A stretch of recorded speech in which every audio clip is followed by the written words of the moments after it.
Hello and Happy New Year.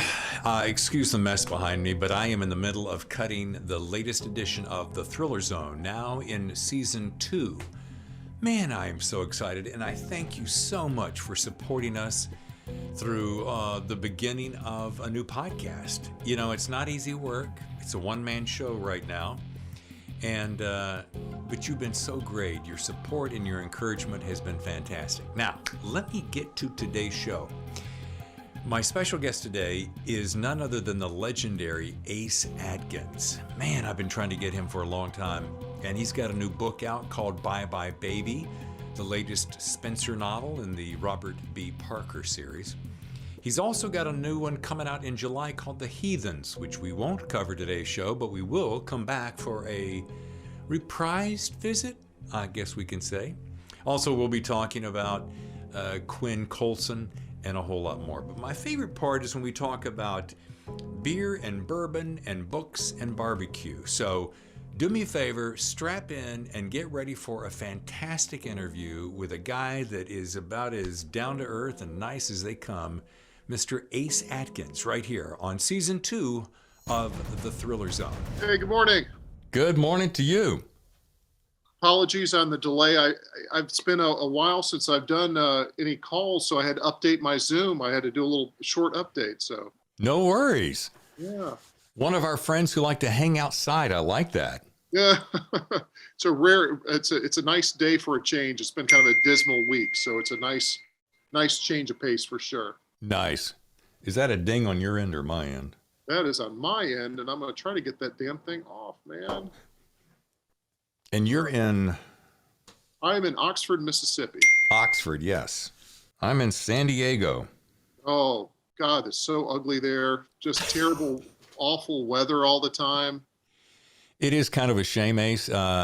We put up with it, you know. It's a tough call. It's a tough call. Yeah, I actually have a nephew from Georgia who just graduated from college, and he said, "Screw it, I'm moving to San Diego."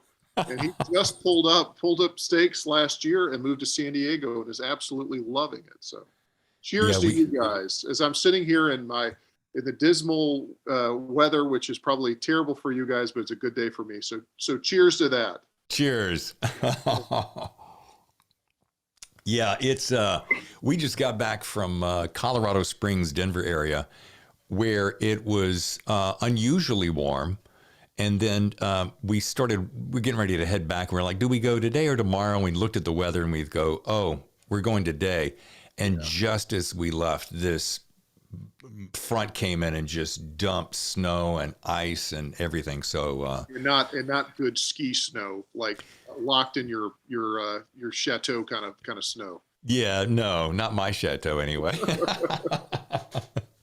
Yeah, and so we got back here and we're like, there are two things we said as soon as we got here. We went to visit our kids and the grandkids, which are 10 months and 3 years. Nice. And I said to Tammy, my wife, I said, I've never been so glad to have a beer and see some football in my life. So was that the first order of business? Beer and football. That sounds beer and football, yeah. That's perfect. I love it. As I said, when you start quoting the lines in that cartoon that you've seen for the 400th time, you know it's time to go. I have kids that are out of the super young zone, and so I feel you. I know exactly how that is. Yeah. Well, Ace Atkins, welcome to the Thriller Zone. What an honor. Well, hey, it's great to be here. Thanks for having me on. Yeah, I'm telling you, it has been a long time in the making. You've been a busy guy, and I appreciate you carving out some time. My pleasure. We are going to get to this book, which is quite a page turner, Bye Bye Baby. It is part of the Robert B. Parker series, and we're going to get to that in a minute. But I wanted to just join in. First of all, there are going to be some of my listeners. We're celebrating our second season. We're about 7 months in. All right. And for those of us who are not familiar with Ace's work, we've got the New York Times Bestselling series, Quin. We've got the Robert Parker SPENSER series, Nick Travers series, as well as 4 standalone novels in his brilliant career. And I'm guessing, I'm going to go out on a limb here. I'm going to guess that with 30 novels in your repertoire, nearly, you're not even close to kicking back and chilling out, are you, Ace? I'm excited about new stories that I'm working on. This is unfortunately is going to be the last Spencer that I write. I've done 10 of them, and I've had a ball doing it. Robert Parker was one of my idols, but one of the reasons, or the main catalyst for doing that, is I have so many new stories that I want to tell. So it's kind of like I have a Netflix queue ready to go with all the new tales I want to do. So yeah, I'm looking forward to getting to work in 2022 for sure. Awesome. And speaking of Netflix and streaming and the way that we have so much more information and entertainment coming at us these days, this is a really great question or an idea that, you must be, with a prolific background as you have, you must be just chock full of ideas. So how do you do that? Do you stack them up and you say, this is going to be part of this series? Do you have brand new ideas that are coming along? I do keep again, it is somewhat like a Netflix queue. I have ideas that really strike me as being very good novels. And, some of them have worked very well for Spencer, and then certainly certain books that work very well for Quin. A lot of that has to do with geography. What books are going to be set in Boston? What's a very city urban kind of story that I want to tell for Spencer? Or is it something that's going to happen in rural America? And that's going to be something for Quin Colson. But I'm very aware that I used to be a newspaper reporter years ago. I worked in Florida. And so I'm always looking for good stories coming down the wire, just to make a note of them, I just keep them in the queue and I organize them and I put the top ones I want to work on. So I kind of know right now what's the 1, 2, 3. What am I really passionate about? Because that story is going to be the thing that's going to bring readers in, and hopefully, what I've tried to take pride in with Spencer is not just writing a Spencer novel. Mr. Parker had written 39 books before he passed away with Spencer, and the whole reason I was hired was to bring new stories to the table for those wonderful characters that he created. And, hopefully that's what I've done. I'm getting out at 10 books that I've written, and overall it'll be, there was another book that was partly written by Parker and partly by his agent, but there's going to be 50 overall. So I figured that what a milestone for that character. And so I've been very pleased to be a part of it. Well, and you know what? Ace, you've had the perfect background. When people say to me, and I've heard other discussions, whether it's a Thriller Fest, wherever, and people go, "Oh, where do you get your ideas?" And I'm like, I'm always thinking to myself, pick up the newspaper, watch the news headlines. I mean, they're one after the other. And I'm not talking about stealing an idea wholesale. I'm talking about take a germ of an idea and go tag the classic "what if," and go from there. And with your background, you had it all around you, didn't you? Yeah, I did. And there's no doubt. I mean, I used to cover the police beat. That was my main thing. I certainly spent a decent amount of time in the courthouse and seeing interesting trials that took place. Used to be my everyday when I was right out of college. Best part of the day was getting up in the morning, getting a big cup of coffee on the street, being in downtown Tampa and going to the police station and talking to the desk sergeant and the communications director and the detectives who are coming through, hunting for a good story. And that's what my training is what is a good story? What's going to motivate that? And I think that, even though you have a character like Spencer, who's such an iconic character and such one of the really the greatest private eyes in history, up there with Philip Marlowe and Sam Spade. He's one of our great detectives. He's got to have a good case and he's got to have something interesting to do. And so, yeah, I am always fishing for ideas, and I'm not fishing for ideas in other novels. I'm not inspired by, I read this story in another book. It doesn't translate. But when you see something that's happened in real life, something that's happened in your own community, for me, that's where everything happens, whether it's Spencer or whether it's Quin or whether it's one of the true crime novels I've written. It's all coming from real life. Well, and it keeps it real. And, people always say that there aren't any original ideas, that everything's been done. But I don't know. I always believe that there's always a flavor or an angle. I mean, again, you take an ordinary rip it right out of the headlines and just turn a twist on it, and you've got a whole new story. Like in Bye Bye Baby, which we'll talk about in a minute. Sure. It's when I first started reading, I was like, oh, this is right. Wait, no, that's not exactly right out of it, but it's pretty close to what we just saw. And it goes back to my thinking too.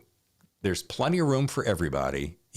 We get a little bit afraid of that daunting, well, there's so many books out there, but there's always going to be somebody who wants that little Spencer flair or that Quin flair, or, it's plenty of room for everybody. Absolutely. I mean, I think that it's, if the characters resonate with people, is the story intriguing? Does it draw you in? And it's a lot hard. It's a lot harder than it looks. It's like with Spencer, the genius of Bob Parker that showed me the way, with 39 books and the other novels that he had written, and he made it look so damn easy. I mean, there's just, when you pick up a Parker novel, you think, oh my gosh, this is so simple. And that was the genius of Parker, is he made it look easy. And he was like Parker was like a great athlete. You see a guy stepping up to the plate and you say, oh, geez, I could do that. Every guy in America sitting down, swilling beer and go, oh, I could be one of those guys in the NFL or the Major League Baseball. I could do that. But the great ones make it look easy. And he was one of the great ones. And not only did I learn a lot from Parker before I started writing Spencer, I learned a lot from so much about Spencer writing Spencer. And so this has been like a master class, being able to really dissect those novels and see how he did things. And there's a reason why that character is so popular 50 years on. Not a lot of characters have that kind of longevity. No, I can't think of many. And it makes me wonder, with that journalism background, were you daydreaming about being a writer during that period? Was it further back in college? Was it even further back? I mean, when did you decide that, that right there, full-time guy, that's what I want? I have to admit, I did, from a very, you ask kids about their career and what an unusual career that I had chosen. And I was an athlete in high school and in college, but that was never really my dream. I mean, that was something I did. That was part of, how I paid for school, and I was glad to be part of it. But my dream was always, I loved going to a bookstore. I loved going, back in those old days, going to a used paperback store and seeing Robert Parker on the shelf and finding, it was harder to find books back then, 25 years ago. It wasn't like now you could just, order something online. I mean, if you were looking for, an early Parker book, you had to go to the old paperback store and go find it and search it out. So that's what I wanted to do. John D. MacDonald. I was very fortunate to know Elmore Leonard, and he became a good friend of mine. And he was one of my heroes. And so that's what I wanted to do. That was the career that I wanted to have. So I knew that, certainly probably going back to high school, in college, and then the question of how do you do that? How does that really translate? You don't put in a resume to become a crime writer. And I think what I was really lacking, I knew the kind of stories I wanted to tell, but I didn't have good stories. I didn't have the life experience that Parker had. I didn't have the life experience that John D. MacDonald had.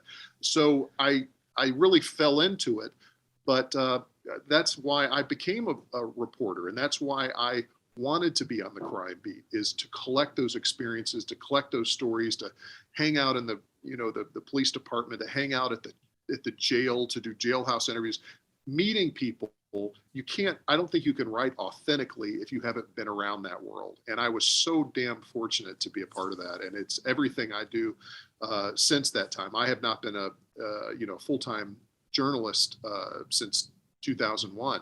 But that experience I had during those years was just absolutely invaluable. Okay, well, I got to admit, I'm a little distracted because you were former friends with one of my absolute heroes. How did you get to know and befriend Elmore Leonard, for crying out loud? Well, it's a good story. I'm glad you asked that, because it's something that it sounds unbelievable. I got to know Elmore Leonard when I was in France. We were both on a book tour, book promotional tour, and also hitting a book festival that was in the south of France. I know this sounds just unbelievable. And he and his wife were there, and we spent time on the train together and at doing these press junkets. And it's so unusual in France when you do promotion for a book, because people love writers. I mean, writers are much bigger celebrities than they are in America. And so when Elmore Leonard got off the train in the south of France, there was media meeting him there, and pictures and flash bulbs going off and whatever. I mean, he was such a hero. Wonderful man. We ended up striking up a correspondence, and he was very old school. So we did not email. We exchanged letters. And so I have some very treasured letters that came from him that were typed out and he would send these.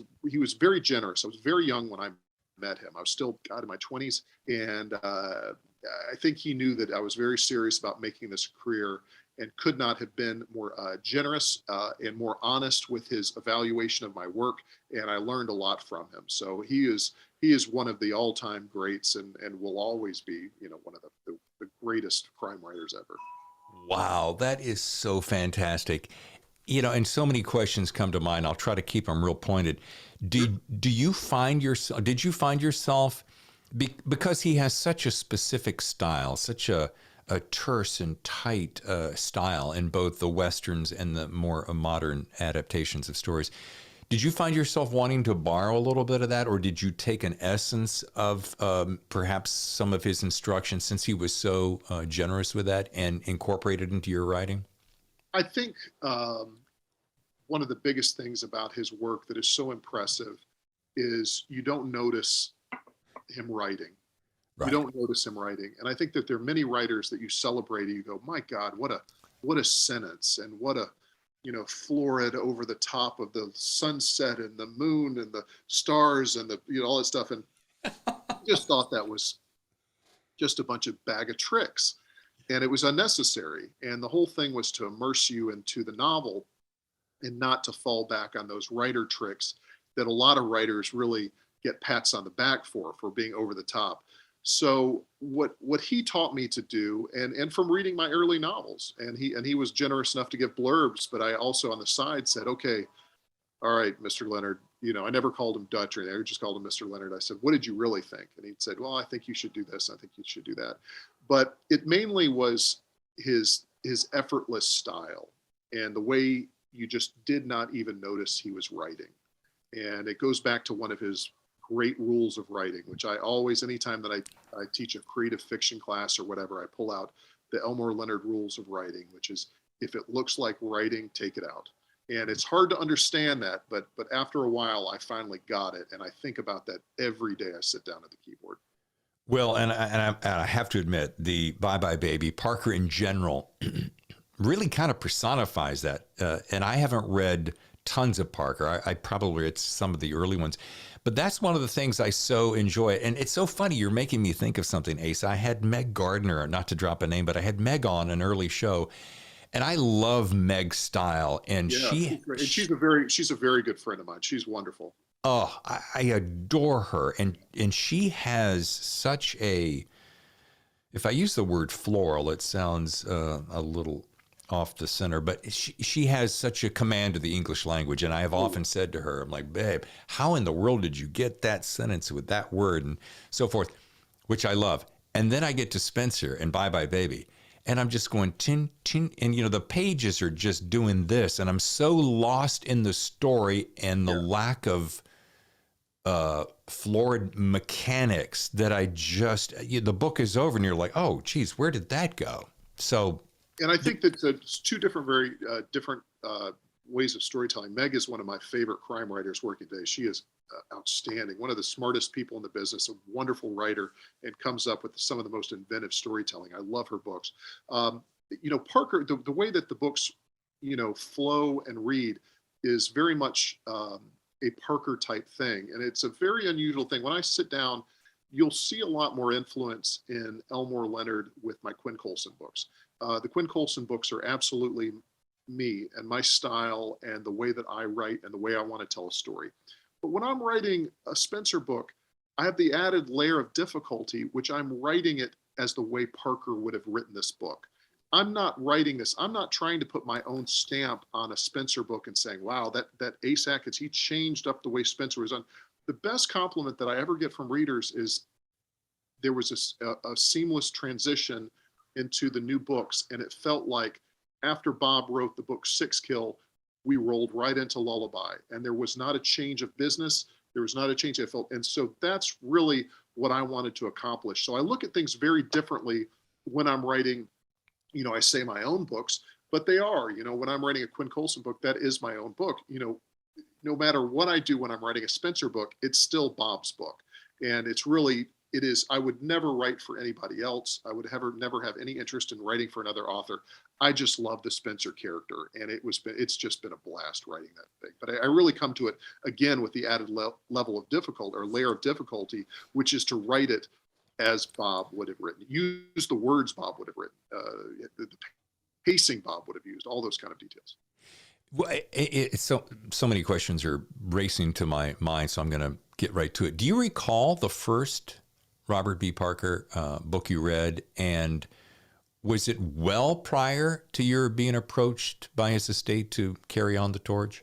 Absolutely. I mean, Bob Parker was the catalyst for me wanting to become a crime writer, for me really wanting to become a novelist. So I read, I think it was, oh my gosh, I'm trying to think, one of his early 80s books. Maybe it was Ceremony. I can't remember. And I really enjoyed it, but it didn't quite, I felt like there was a back story that I wasn't getting. And so I went back to the beginning, and I'm kind of a completist. I like to read everything. If I'm reading Ian Fleming, I want to start back at Casino Royale. I want to read everything and see the whole story. And Bob's story with Spencer is not necessarily a long arc. Usually the books are very self-contained, but you certainly gain a lot of knowledge about that character going back to the beginning. So again, I went back to a secondhand bookshop. Was not, I think at that time it may have been out of print, or at least hard to find. Got a copy of Godwolf Manuscript, the original novel that was published almost 50 years ago now, and started that. And I just, oh my God, that novel just blew me away. And I said, this is what I want to do. This is the kind of story that I want to write. This is what I want to get into. And it led me to, becoming a crime reporter and hanging out with cops and, the crime beat, and then writing detective stories. And it was funny, Parker really, it wasn't the other way around. Parker led me to Hammett and Chandler. I read Parker before I read Hammett and Chandler. And then I read those guys that had influenced him, and the whole story of the great American detective novel. So, we're going back to when I was a teenager, reading these books. And it was just to be able to come back around into my career, and then to be able to write that character has been a thrill. Well, much of my audience is made up of both established authors, whether it's traditional or self-published, but for those of whom have no idea what it's like, because when I was studying up on you, I was like, what would it be like? And and you've kind of referenced it, but I want to see if I can get one more step specific. Can you share what it's like to step into and write as another author? You're not just borrowing cadence and minimalism. You're doing more, because have you ever acted, by the way, in school, or? No, but I've been around that world, so I know. Yes, I have very good friends that are. I have friends that are actors that I like them so much I would never become an actor, because I see the talent that they have. Okay, so the point being, a good actor can become this other character that they are not, and they do it with reckless abandon, no seams. You don't see it happening like the De Niros and so forth. So I'm kind of wondering if it's anything like that to write as someone else. I think it is. I think no, for sure. And I think that's a really terrific analogy. That's exactly when I am writing in the voice and the style and the manner of Robert Parker. Again, from day one, I never had the idea of, I'm going to put my personal stamp on this. I'm going to change nobody wants to see that. People want to see Spencer continue. And the books are first person. So you do have to get into that character. Of course, the joy of writing this character is that character has been so much a part of my life that I started that almost immediately. I remember when I was asked if I would contribute some pages to possibly starting to write Spencer, the editor, Chris Pepe, who had been Parker's editor for 20 odd years or more, Chris said, at this time I was already established crime writer. She said, do you want me to send you a box of Bob's books so you can get used to the style and what he wrote about? And I said, Chris, I've been reading his books since I was a kid. And I said, I have every one of them on my shelf, first editions. I said, I'm not only a Parker fan, I'm a completist as far as a book collector. I said, she said, well, when can you start? I said, I know that character so well, I can start tomorrow. And so there's so much about that character as I grew up that, our lives are very similar. I know what it's, we like to, drink beer. We like to, work out. I like to, I like to watch baseball. I like, all those things that are very, I know what it's like as a reporter to investigate cases. I know what it's like to run into, issues trying to get to the truth of something with the police and all that kind of stuff. So I felt like over the years that character has really influenced me, not only as a writer, as a person. So, but certainly as I'm writing that, when I am writing a Spenser book, I do get into character, and it is very similar to an actor, I think, getting into a role. Here's a great question that would be part of my rapid fire, which usually wraps up the show. And what is your process like? And I don't know why all writers want to ask other writers their process. It's probably the same way with sports or actors. But do you like, because you triggered my thinking when you said get into character. Do you like to go into solitude? Do you demand solitude and silence, or do you like? Can you go to do the coffee shop thing with all the atmosphere and the noise and listen to music, etc.? I think for me, coming out of again the training in the newsroom is not exactly a holy, it's not library, soundproof void, and I think that I had to train myself to listen to a lot of noise. So I know that years ago, I had rented an office that was out in the country here. And it was so quiet at some point that I was working. This was like 10 or so years ago. I could hear the wind blowing around the buildings. It was just so quiet, and I couldn't write. It was just too quiet. And I ended up even paying the rent for the office, but I would go to the local Starbucks or coffee shop or whatever and write because I needed the action around me. So I like a little bit of noise. I like a little bit of action, not too much noise, not too much chaos. But, for me, I like to be around, I can write a tremendous amount sitting down in a coffee shop and just having the activity around me. I can't work with ringing phones and answering email. I don't multitask like that, right. But I do like to be around people, and I like to have some energy around me while I'm working. Yeah. Not that it's about me, it's about you. But I know when I was living in New York with my wife a few years back, I really excelled when I would go down to about Midtown and sit in a restaurant where there was construction and traffic. But for some reason, the sound of the city energized my brain, and it made it so much easier to... I wrote some great Spenser chapters. A good friend of mine has been wonderful over the years. Let me use his condo in Cambridge. And I'd go down into, coffee shop somewhere in Cambridge and just sit down, and the action and you're right, the jackhammers and the noise and the people talking, and, just hearing that just would always get me right in the flow of Spenser.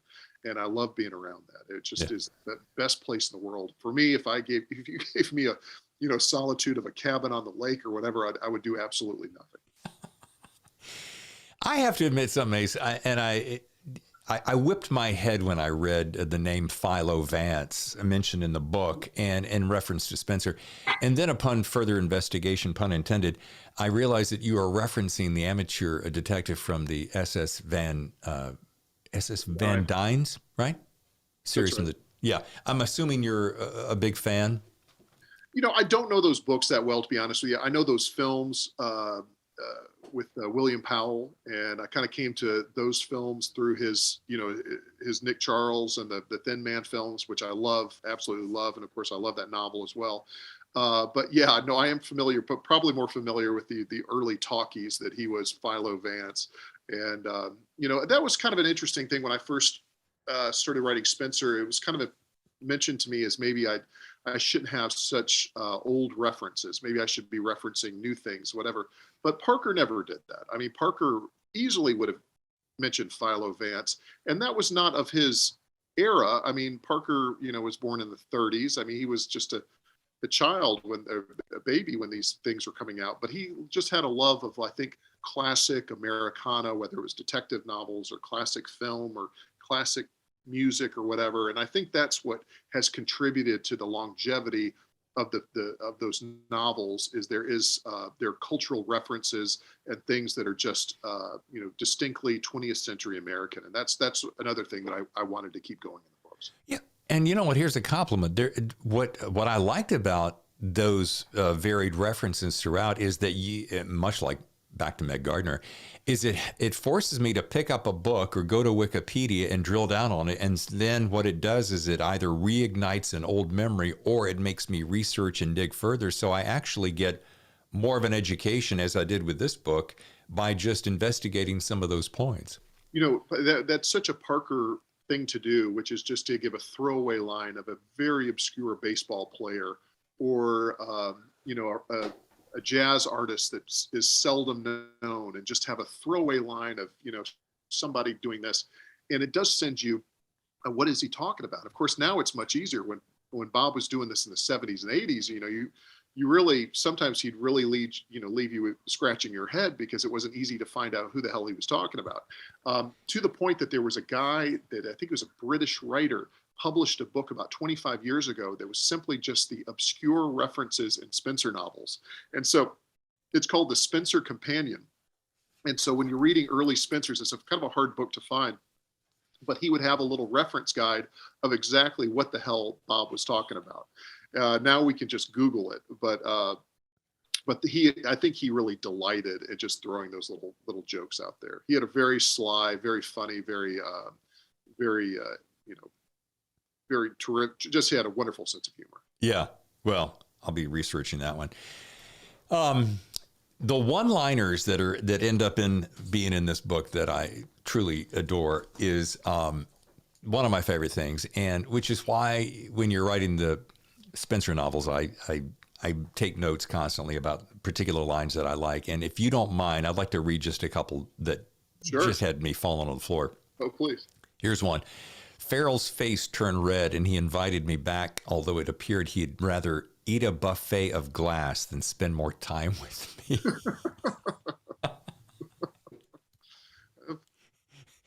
Where in the world does that come up with? I think, I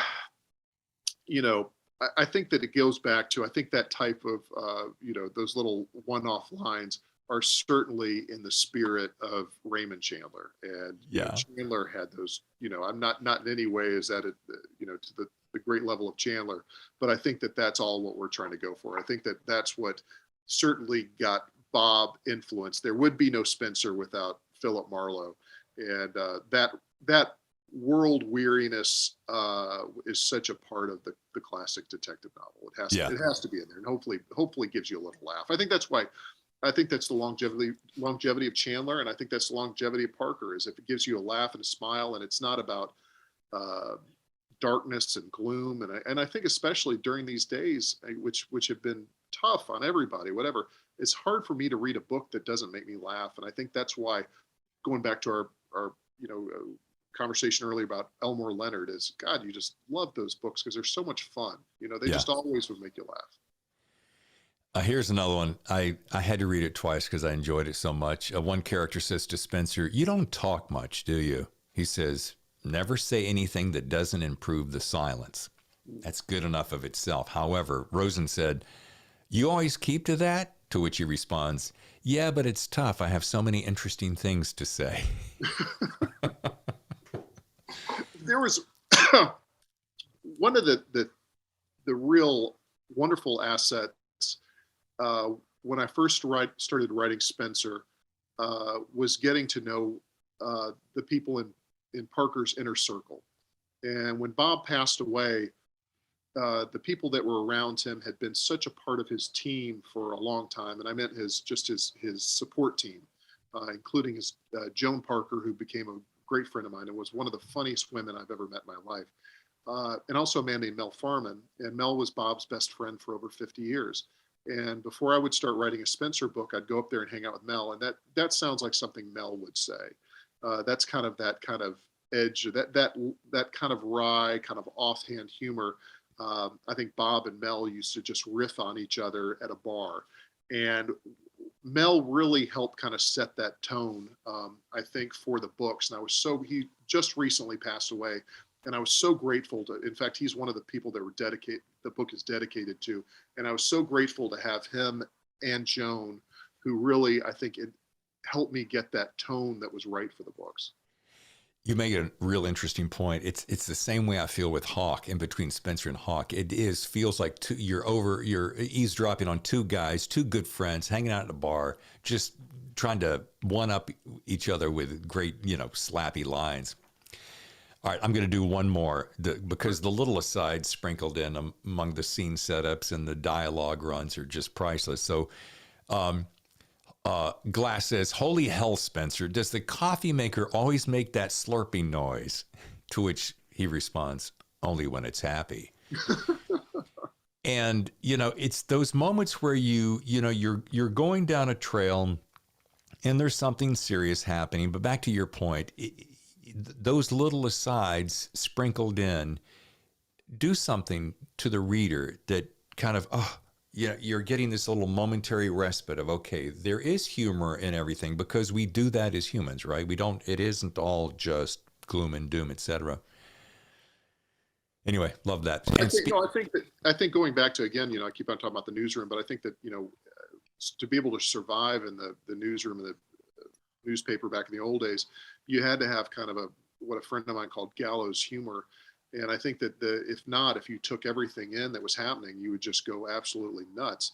And so you had to have those kind of moments of levity and being able to laugh at things, or you could not survive the business. And I think in the same way, that Spencer exists in a world that there are some really terrible people, some really awful folks that are about doing some terrible things. You have to have something about that to keep your sanity. And I think that's a good lesson for us all. Yeah. And along a similar line, speaking of the sexual tension, innuendo, and so forth, the playfulness between he and his girlfriend is so well done. It's just enough to tantalize because it's going to happen, but you don't spend any great time with it. And I kind of like that in this day and era of everybody kind of overdoing everything. And I'm a guy that, has his fair share of overdoing, but there's something about that just kind of a wink and a nudge. And I think that's all Parker. That's something that I'm just kind of that's something I'm carrying over from his style and his books, which is that playful banter and that innuendo, and that's just very, very Parker-esque. Yeah. Now, I'd like to take a second, Ace, if you don't mind, because I'm going to flash this up on the screen for my YouTube viewers. For those who would like to catch up on the series, I'd like to mention all 10 besides Bye Bye Baby. There's Someone to Watch Over Me, Angel Eyes, Old Black Magic, Little White Lies, Slow Burn, Kickback, Cheap Shot, Wonderland, and Lullaby.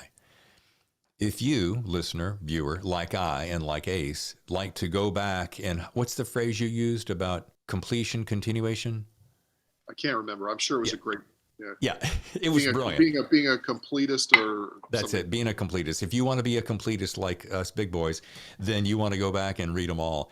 Now, I do want to ask you, I want to get on to Quin in just a second, but my last thing is, what was your favorite thing, especially now that we know that you're going to say goodbye to Spencer? What was your favorite thing about being Spencer, and what will you miss most about him? I think the number one thing was getting to know the people that were part of Bob's life. Getting to become friends with Joan Parker was just fantastic. She was so supportive from the beginning. Anything that I needed help. I know that I was writing the third book that was about the New England Patriots, and I needed to, get over to Gillette Stadium, and I needed to go see the facilities. And Joan picked up the phone, being Joan Parker in Boston, knew everybody in Boston. She got it all set up. And, the next day I was at Gillette Stadium getting a, first class treatment and, opening doors. Joan had that type of reach in Boston, and she was so generous with her time. She was such a wonderful friend. And again, I'll mention my friend Mel Farman. Mel, oh my gosh, I would land at Logan. The first thing I would do is go meet Mel at Legal Seafood in Cambridge, which sadly isn't there anymore. And there was a little plaque on the bar where it said, "This is where Bob Parker sat along with his alter ego, Spencer."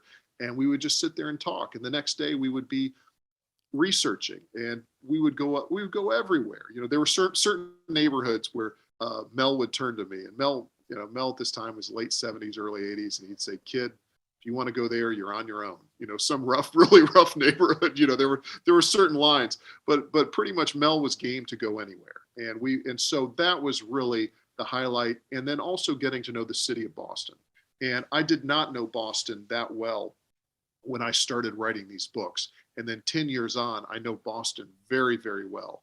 And I've been able to meet some wonderful people, getting to know people, the Boston Fire Department.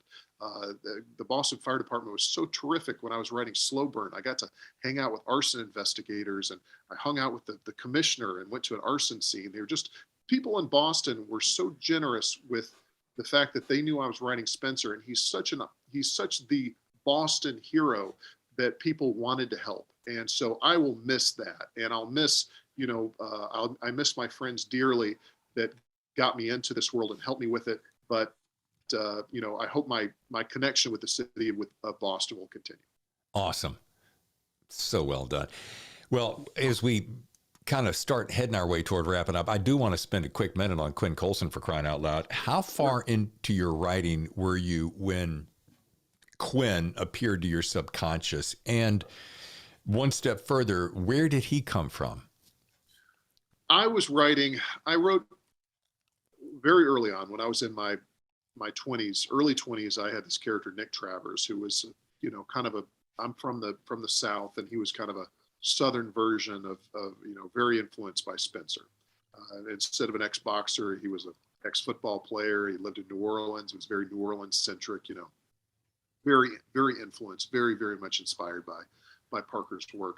And after that, I started writing books when I was older, my 30s, and really, I more complex stories about true crimes that had happened. I wrote books that took place in 1950s Tampa. I wrote books that were set in 1930s America about Machine Gun Kelly, and I wrote a book about the Fatty Arbuckle scandal of 1921. And so I wrote these kind of big, sprawling historical epics that were very challenging. And I said I would never write a series ever again. I just said I was not interested in doing a series. And so my editor, who was a wonderful, legendary editor, a guy named Neil Nyren, who has edited Carl Hyacin and John Sanford and Clive Cussler, and the list goes on and on and on. He said, Ace, you might want to think about writing a series.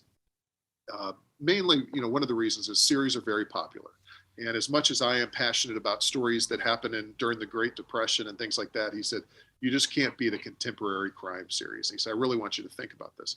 So that was the reason why Quin Colson came about. And how he came about was I really thought about, what was important to somebody like Parker, what he created a character that was very true to Boston, very true to that world.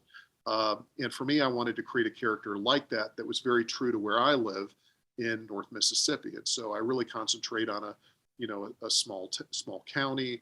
I have a character who's recently returned home from the military. A lot of it's very, very post 9/11 world. You start seeing kind of the rise of these extremists that have come in that are starting to, influence this world. And I wanted to write kind of a grittier version, if this makes any sense, of the Andy Griffith Show. So if the Andy Griffith Show and Sheriff Andy had an R rating, there you'd have Quin Colson.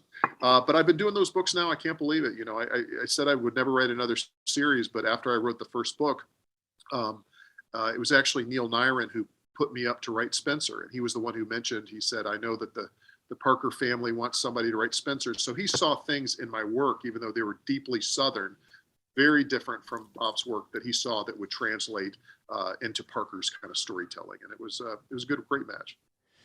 Well, I love, by the way, I love the covers on the Quin Colson series. They're all very similar, which is great branding. And, they just have this, it's the same guy with a rifle, but it doesn't matter. Each one tells this little story. And it makes me think of, and I hope this is a compliment, I love the Longmire series. With Craig Johnson. Craig Johnson, thank you. I was going Craig something. And it has a similar feel. And, it's just that rugged Americana, no bullshit, tell it like it is. And I love that. You can't beat that. I think there's a little, I think that it may be a little bit not exactly accurate on the covers, it does look a little bit more that way, that it's more of, hell yeah, America, kicking indoors, that kind of stuff. And I think there is an element to true American ideals that somebody like Quin Colson represents. But there's a tremendous amount of discussion about the really ugly underbelly in America that's going on right now. People that are turned towards, populist politics, a return to deep, of course, all over the country, not just in rural Mississippi, a return to deeply racist ideas and things like that. So there's a lot of social commentary in those books. And so there's unfortunately, Quin Colson has had a lot of things to discuss, a lot of things to talk about. It reminds me very much of what Parker did in early 1970s Boston. And early 1970s Boston was not an idyllic place to be. It was rife with racism, with conflicting ideas. It's funny to think about, but at the time Parker created Spencer, the idea of having a best friend who is Black in Boston was a very radical idea. And I think we're kind of used to now seeing buddy films with a team up of whites and with a white hero and a Black hero, that kind of thing. But when Bob did that, it was very revolutionary. And so again, very inspired by those books, just taking that world and translating it to what's going on in the Deep South now. Yeah. And this Bye Bye Baby, full of the racism that you mentioned. I have an interesting observation, Ace, as we begin to wrap it up. And I found that when I would lay this book aside, and it took me just a couple of days to get through it, but when I would lay it aside to go do other stuff, when I returned, I hope this makes sense, I felt like I was rejoining an old friend, like when I would get together with a buddy for a beer and a conversation. And very few books do that to me. I read a lot of books for the show, and then there are a lot of books I read for myself, but there are very few books that come along that impress me that way, that you're just like, wow, I can pick it back up again, and there's my pal Spencer, and let's just go through the day together. I think that's what, again, creates or what has contributed to the longevity of this series. People connect to this character, and they, in some ways, I think he makes them feel better about living in a very ugly, sordid world. And I think what Parker did, and I think Parker did personally, and what Spencer continues to do, is say, let's face it, the world is an ugly, unfair place. There are people who are morally corrupt. There is racism. There's dissension. There is greed. People are just that way, but it doesn't have to influence who I am. I can still be a moral, decent person in this very, very ugly world. And I think that type of story, that type of hero probably means more today than ever before. And I think that's why that character will continue on, and other characters who, I think that's one of the big draws of crime fiction, which goes back to Hammett, goes back to Chandler, is somebody, walking down that darkened alley and not letting them affect them. And I think that's hopefully a lesson we can all take from crime fiction. Yeah. And this is going to seem like an odd juxtaposition because you're talking about the darkness of crime, but I don't, and it's an admission of my own here, I don't think I've ever been as jealous of someone's quippy dialogue as I have been yours since probably Lawrence Block's Bernie Rodenbach character, if you're familiar. That's a high compliment. Lawrence Block is one of our living legends, one of the absolute greats. Parker said himself what he liked about. They said, how do you come up with that quippy lines, those great lines? And he said, Spencer is the kind of guy that comes up with the line that you think about 5 minutes later. And that's the joy of being, you wish at that moment that you come across, you came up with that perfect line, and you do come up with it 5 to 10 minutes later. And that's the joy of being the writer, is we can go get a cup of coffee and come back, and that line is still available, and we still could put it in the book. Yeah. Awesome. Well, Ace, as we get to wrap things up here, we do this one thing called rapid fire questions. Really quite harmless. It's not going to hurt at all. And it's just to kind of get stuff off the top of your head. If you still got another minute or two. Of course. What is one gadget or tool that you just simply can't live without? bottle opener. Nice. Beef or pork ribs on the barbecue? Oh man, that's a tough one. I mean, around Memphis. I got to say pork. Yeah, ditto. Hush puppies or fries? Both. Okay. If you weren't a New York Times bestselling author, what do you think you would be doing? I would be an out of work journalist. Okay. I saw your interview with William Shoot the Moonlight Out Boyle, a top 10 favorite read of my 2021, by the way. Terrific book. God, such a good book. You two were sipping bourbon on a front porch and Zooming with a friend. So my question is, favorite, beer or bourbon? I'd have to again go to both. Not fair, but I'm going to let it. All right. If you could start, this one I really love, especially since I did a little bit of homework on you. If you could star in a movie, and I know you said you weren't an actor, but let's pretend you are because I think you got the chutzpah to do it. Would you rather act alongside Clint Eastwood in The Good, the Bad, and the Ugly, or alongside Dennis Weaver in the Spielberg classic Duel? Oh, wow. It would be hard to pass up. If the role is the evil truck driver, I would say Duel. What a fun character, right? Absolutely. One of my all-time favorite movies. Come on, Good, Bad, and the Ugly. Ugh. If I could take you on a tour of my house, I have an original movie poster of The Good, the Bad, and the Ugly in my kitchen that's from the original release, and it is one of my, it's one of those films that gets better every time you watch it. Oh my God, how did you find that? We could have a separate conversation about movie memorabilia, but outside books, that's one of my passions is collecting movie memorabilia, up to the point where my wife has put a cap on eBay purchases. But I do love classic film, and particularly of that era, the 1960s Westerns. Love it. Oh, lucky you. Okay, last question, Ace. If you could sit down and have a beer and or bourbon or both with one person whom you've never met, alive or otherwise, who would it be and why?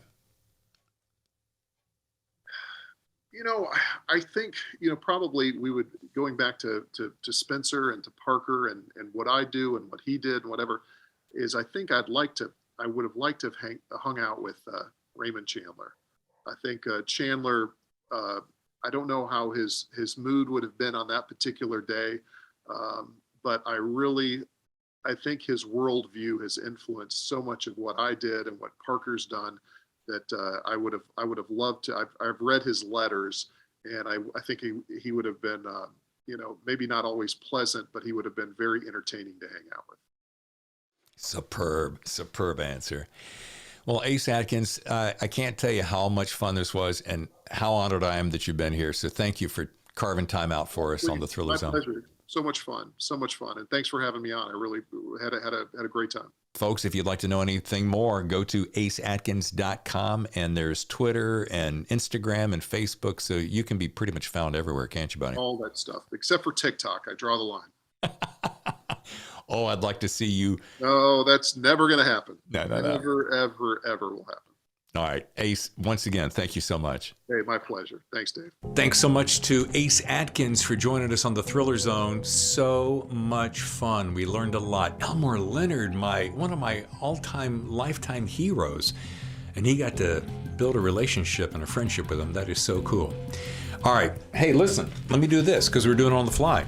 Next week, on next Thursday's show, I've got Andrews Wilson. These guys are writing machines, the dynamic duo writing machines. We're going to talk about all their books, the faith-based books, the action books, the military books, what they've got coming. Movies in the making? Don't know. You'll have to tune in to find out. So much stuff jammed into January. I couldn't be happier. Thank you once again. And do me a favor, stop by thethrillerzone.com, leave us a review, leave us some comments, sign up if you'd like to be on the show, and of course go over to YouTube at youtube.com/David Temple Author. Yes, I'm still trying to get 100 subscribers, and we can change that to the Thriller Zone. Thanks, YouTube. But do me a favor and just swing on by, subscribe, hit the bell, all that good stuff to stay tuned to more in January and the year to come in season 2. I'm David Temple. We'll see you next time on The Thriller Zone.